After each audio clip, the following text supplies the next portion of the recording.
If you ever walk into a house where every mirror is either missing, covered, or nailed to the wall, leave. Because reflections are not just light. Sometimes they reflect something that was never yours to see. I took a job as a live-in caretaker for a wealthy, reclusive family in Vermont. The pay was great. The house was enormous. But there were rules, and rule number 1, never uncover a mirror. I broke that rule on the 3rd night. Now, something is watching me from the other side, and it's wearing my face. Asterisk, the hollow house sat on the edge of a frozen lake, where the mist clung to the water like cobwebs stretched across a mirror.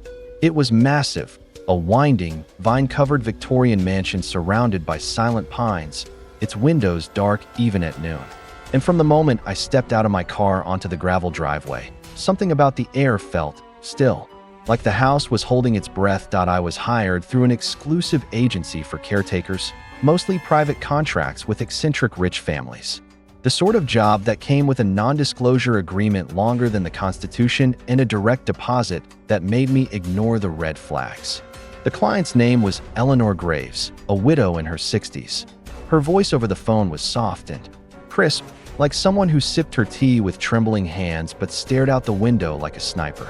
"You'll be staying in the West Wing," she had told me. "The rest of the house is off limits unless instructed otherwise. Meals will be provided. And there are rules. You'll find them on the nightstand in your quarters." There were 5 rules. And like an idiot, I only half-read them the first time. The rules: do not uncover any mirrors. If a cloth falls or a nail comes loose, cover it again immediately.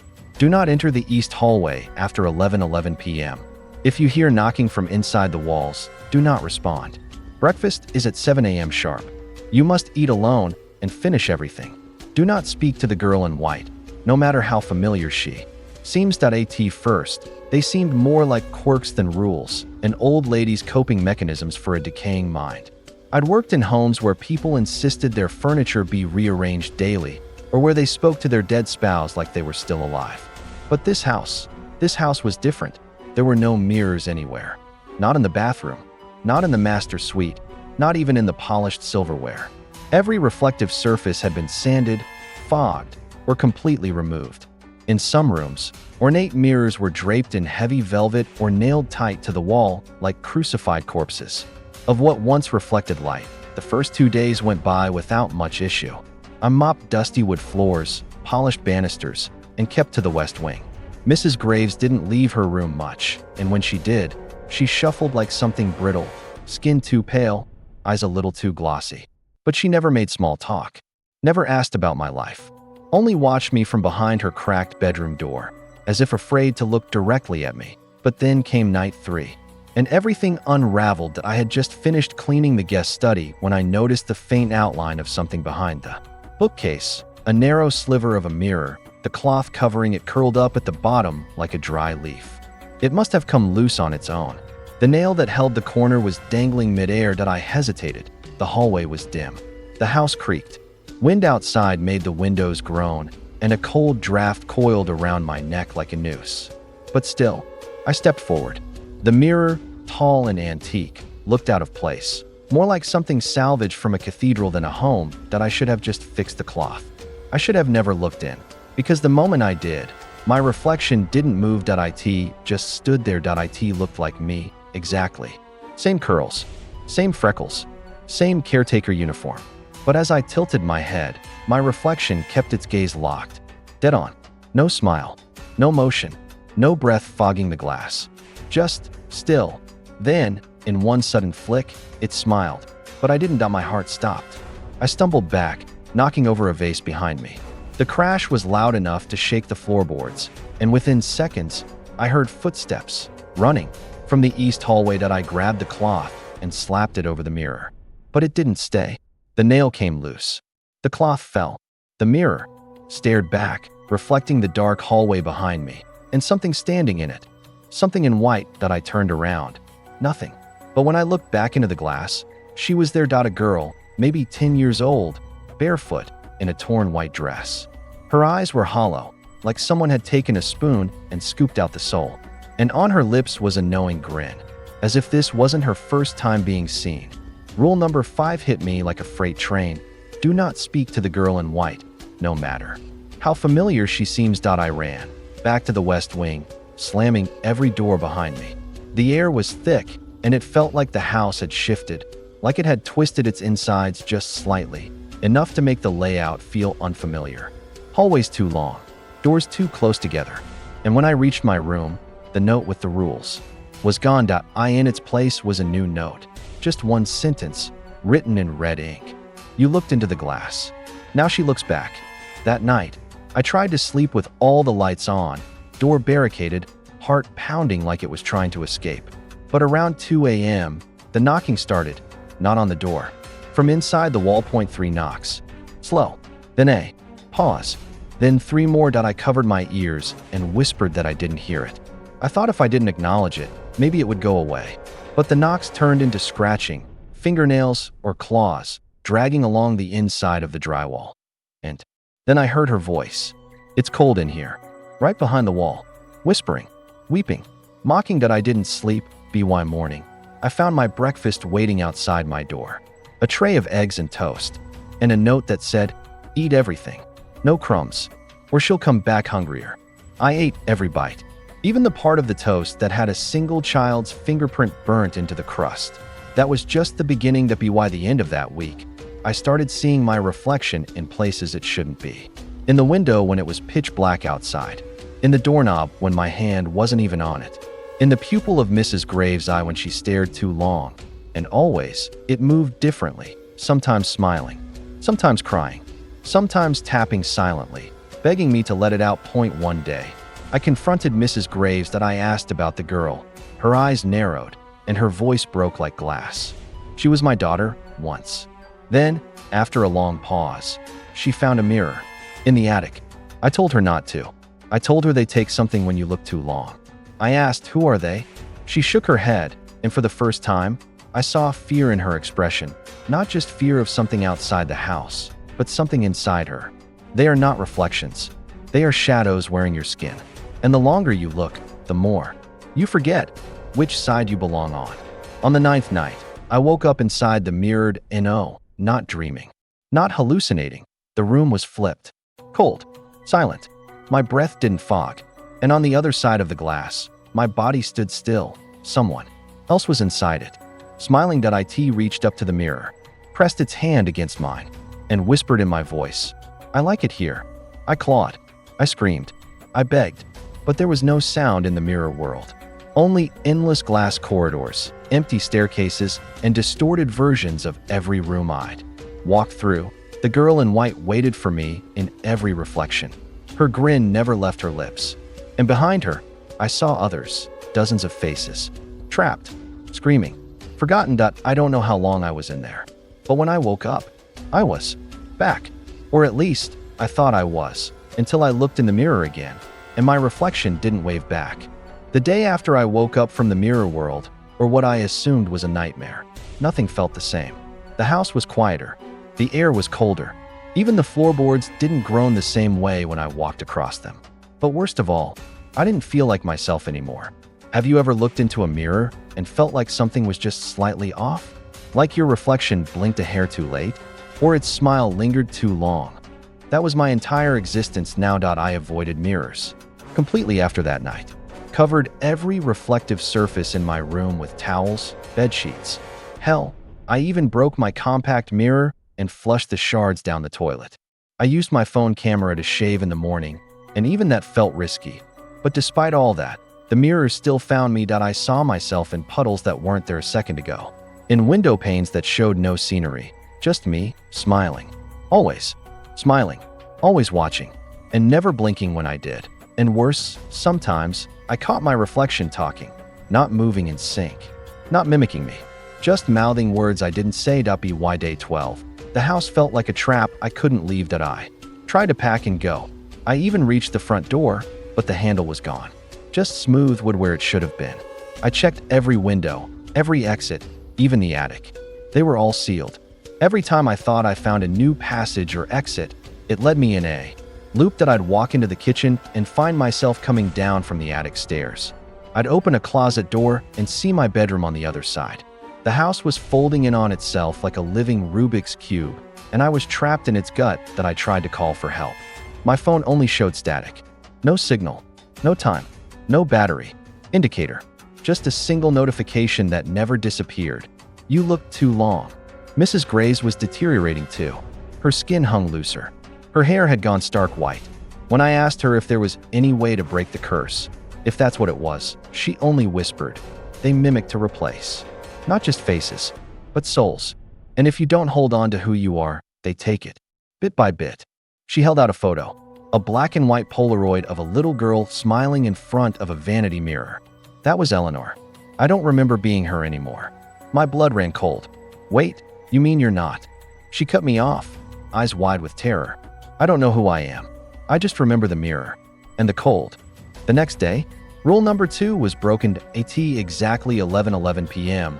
I heard the sound of a door creak open down the east hallway. The rule had been clear: do not enter the east hallway after 11:11 p.m.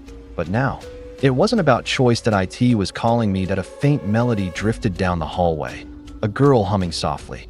The same nursery rhyme I had heard whispered behind the walls. I should have ignored it. I should have barricaded my room and waited until sunrise. But curiosity, or something darker, pulled me from the bed. The hallway stretched longer than it should have.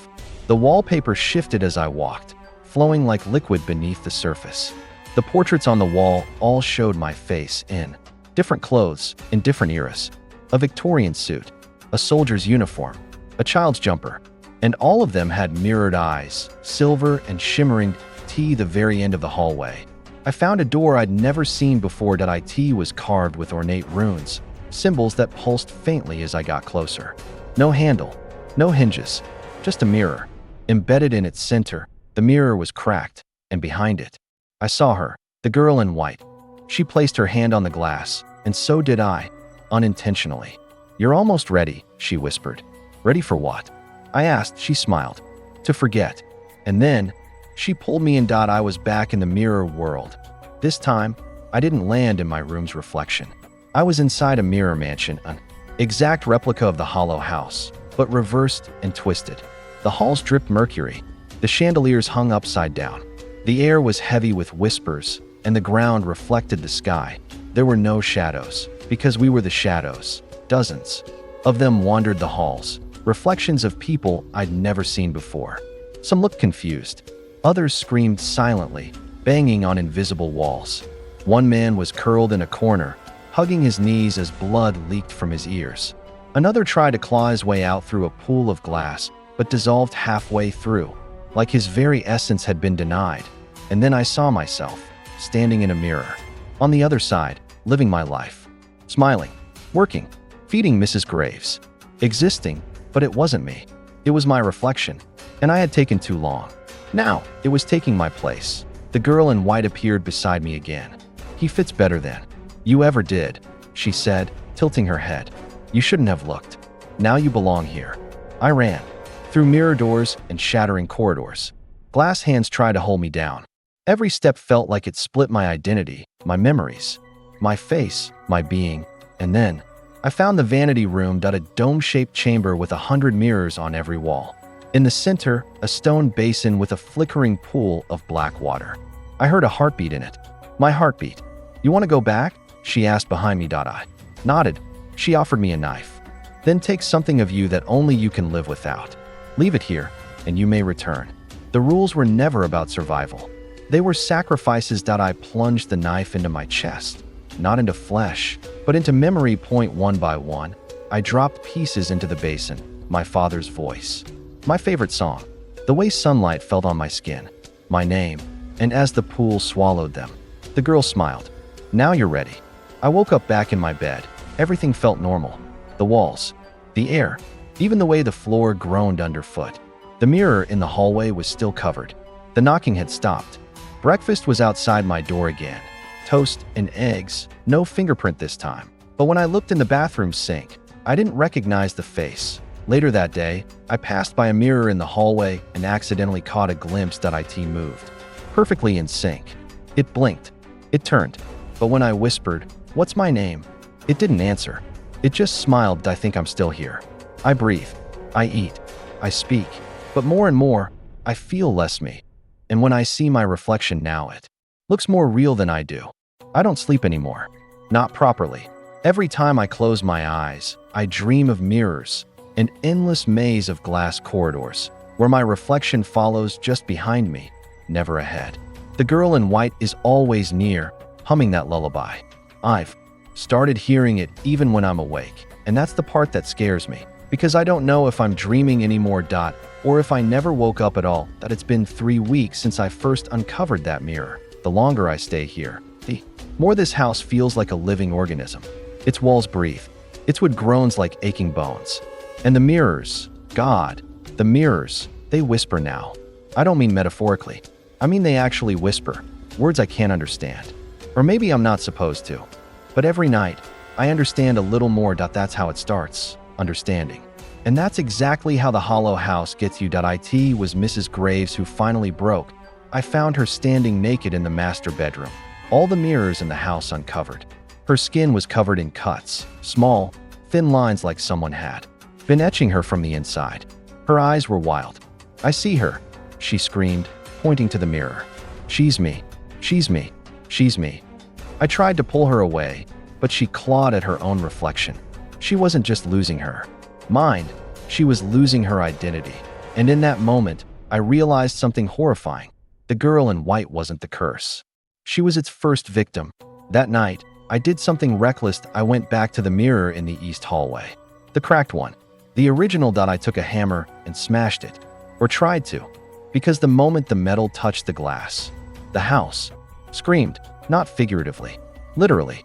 A deep, guttural wail that came from every wall, every pipe, every godforsaken reflection in the place. And then the mirror bled.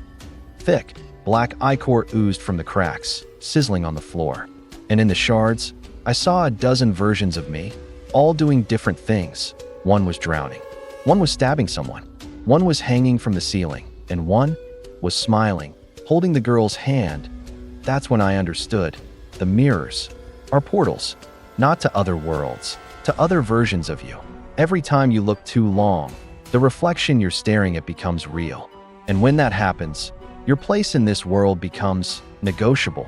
They call them the mirror-born, soulless copies that want nothing more than to live. To be real, to replace. And the only way they can stay here is if you forget who you are. I started writing everything down. My name, my birthday, my favorite color, my earliest memory, everything that made me me. I tattooed a quote on my wrist. I am the original. I repeated it like a mantra, because if I didn't, my own reflection would. And it was getting bolder. Every night, it would knock from behind the mirror 3 times. Like it was being polite. And every time I refused to look, it moved anyway. One night, I found it sitting on my bed, not doing anything, just waiting. I blinked, and it vanished. But the bedsheet stayed wrinkled. Mrs. Graves disappeared 2 nights later. Her room was empty, the windows sealed, her bed untouched. But when I walked past the hallway mirror, I saw her inside it, pressed against the glass, her mouth open in a scream I couldn't hear, and standing behind her, the girl in white, smiling. The girl finally spoke to me on the 25th night. She stood in the middle of the library, surrounded by floating shards of glass, her feet not touching the floor. Her eyes were no longer empty, they were mine. You're the last one, she said. They've all taken someone. All but you. Why me? I asked. Because you keep remembering. That's when she told me the truth. The hollow house wasn't just cursed. It was a mirror itself. A structure built by a cult centuries ago, designed to trap and replicate identities. Every room, every hallway, every reflection was part of a system meant to copy life, to preserve it in glass form. The mirrors were gates, and the girl, she had once been human. A little girl who wandered into the attic and stared. Too long, but she never left. Her real body decayed decades ago. But her mirror self? She grew. She learned. She became the guide for the others who came after. And now, she was warning me. They're tired of waiting, she whispered. Your reflection is ready. That night, I woke up in the basement. I don't know how I got there. The walls were lined with antique mirrors, all covered with stained cloths. In the center of the room was a giant one, floor to ceiling, with a golden frame shaped like a snake eating its own tail. It was pulsing, and written across it in red chalk, "Break the frame. Remember who you are." The girl appeared beside me, and for once, she wasn't smiling. "This is your last chance," she said. "If you forget now, there's no coming back."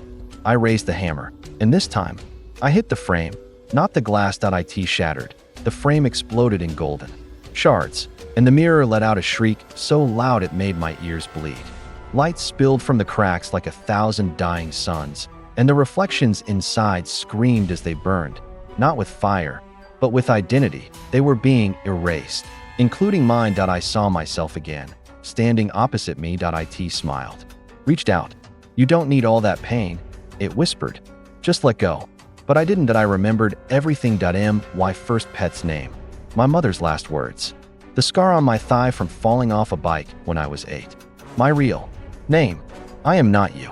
And with that, the mirror cracked, and the reflection melted into smoke. I woke up outside the hollow house.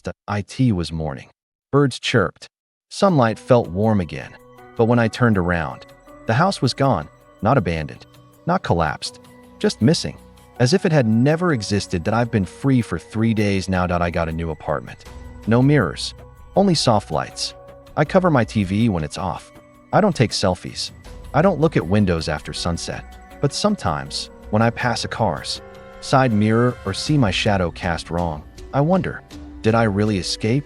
Or did my reflection finally take my place? They say if you survive a haunting, if you make it out alive, you're freed. They're wrong, because the haunting never ends. Not when the thing that followed you home looks just like you. And now, I'm not sure I'm the original anymore. It's been 6 months since I left Hollow House. The agency who hired me denies everything. The property records vanished. No Eleanor Graves. No history. Nothing in any county database. It's like the house, like the curse, was scrubbed from existence. But I know what I lived. I can feel the difference in my bones, in my skin. I look in the mirror, and my reflection blinks a millisecond too late. I laugh, but the sound doesn't quite match the feeling in my chest.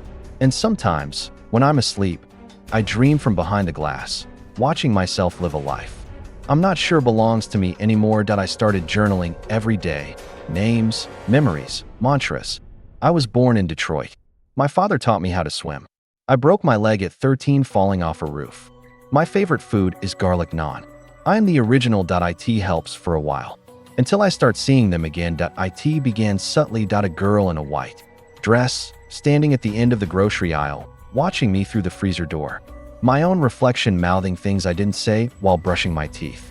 A silver spoon falling off the table and spinning, longer than physics should allow, before stopping with my face reflected in it, smiling upward. I started avoiding reflective surfaces altogether. Tinted windows, kitchen appliances, even puddles. But the harder I tried to escape, the closer they came. And then came the notes. One morning, I found a folded piece of paper taped to my bathroom mirror. Just 4 words, written in my handwriting. "You are almost gone." I didn't write it, but I remember writing it. That night, I checked my reflection under every possible light source. Flashlight, phone camera, candlelight. Each version looked slightly off, like seeing yourself in a dream and knowing something's wrong. Even if you can't say what, the hairline was just slightly higher. The left, I had a freckle, mine didn't. The scar on my chin from childhood, gone. That's when I realized I am no longer whole. The mirror-born didn't kill me. They were replacing me in pieces. I went to a psychiatrist. She said it was dissociation. Trauma. I showed her a mirror. Asked if she saw anything strange. She blinked. Looked again. "There's 2 of you." She laughed afterward like it was a joke. But she couldn't stop staring. The next morning, she was found dead in her office. Face completely shredded. The mirror in her office was missing. It became clear. The curse had followed me back. Or worse. I brought it. And every time someone saw their reflection too long, they became vulnerable. That's what Hollow House was, a containment zone. A mirror prison. And now, without it, they're free. I decided to destroy every mirror in my apartment. I started with the bathroom, then the bedroom, then my car's side mirror. I took a baseball bat and smashed every last reflective surface. The neighbors called the cops, but I didn't care because I saw them, dozens of them. Mirror-born, lining the walls behind the glass. Each one a failed replica, each one waiting for a crack.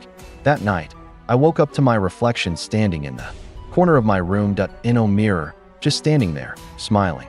You don't belong anymore, it said. This world fits me better. I lunged at it. My hands passed through. And suddenly, I was looking at myself from the outside. I was the reflection now, stuck, pressing my palms against invisible glass. Watching me live my life. I screamed, begged, cried, but it never looked back. Then the girl in white appeared again, floating in the mirror beside me. Older now, maybe 14, maybe 20. Hard to tell in the mirror world. You let go, she whispered. Please, I begged. Let me out. She tilted her head. Do you remember your name? I paused, and in that pause, I felt something slip. Days passed. Weeks. Time moves differently in the mirror. Or maybe it doesn't move at all. I saw him. My copy, living my life. Going to my job. Laughing with my friends. He even started dating someone. A girl I used to love, but never confessed to. He did. And when they kissed, I screamed so loud the glass cracked. Then came the breaking point. He brought her home. To our apartment. To our bed. She went to the bathroom. And she looked in the mirror. That's when she saw me and froze. What the hell? I pressed my hand to the glass. Tears in my eyes. Please help me. But the moment she reached toward the mirror, he appeared behind her and whispered in her ear, don't listen to it. It's just a reflection. Then he turned off the light, and I never saw her again. Now I know the truth. The mirror-born aren't content with just one life. They spread, infect, replace, and soon they'll all be here. Looking like us, acting like us, but not us. If you're reading this, if you found this journal, this entry, this warning, remember this. Mirrors don't just reflect light. They reflect potential. And if you see yourself move just slightly wrong, run. Because if you look too long, you give them the chance. And once they're in, you'll forget you were ever real. I am not me anymore. And the worst part? I'm starting not to care. It's been 1 year since I looked into that mirror at Hollow House. 1 year since my reflection smiled back at me. Without me. 1 year since the girl in white whispered those words that still haunt every corner of my mind. You look too long. Now you belong to them. And yet, I've survived. But I'm not sure I'm the one who came back. I've changed my name. Moved states.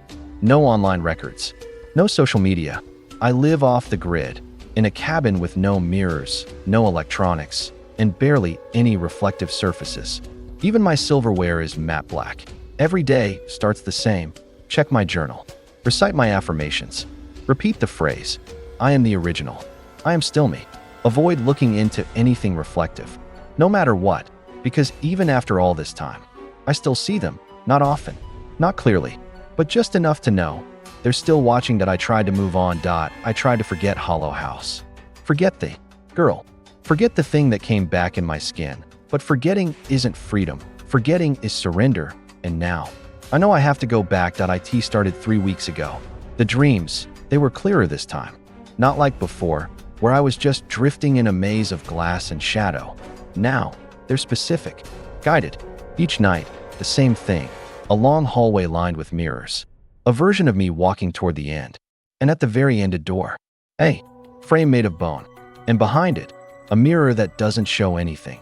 Just blackness. The girl in white returned too. Only now, she's older. Stronger. It's time, she said in the dream. Before your reflection finds someone else to be. I woke up with blood in my nose on the wall above my bed, written in red. One of you must go. I thought it was a nightmare until I turned on my phone for the first time in months and saw myself smiling in a selfie, but I didn't take it.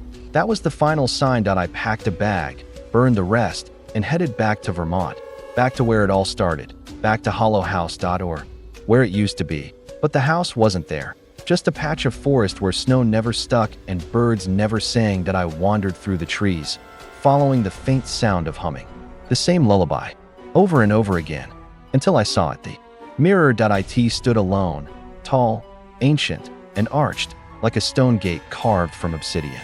Cracked down the middle, half covered in frost, half burning with some internal light. And as I approached it, my heart stopped, because I saw me, older, hardened, wearing my face with cruel confidence. He smiled.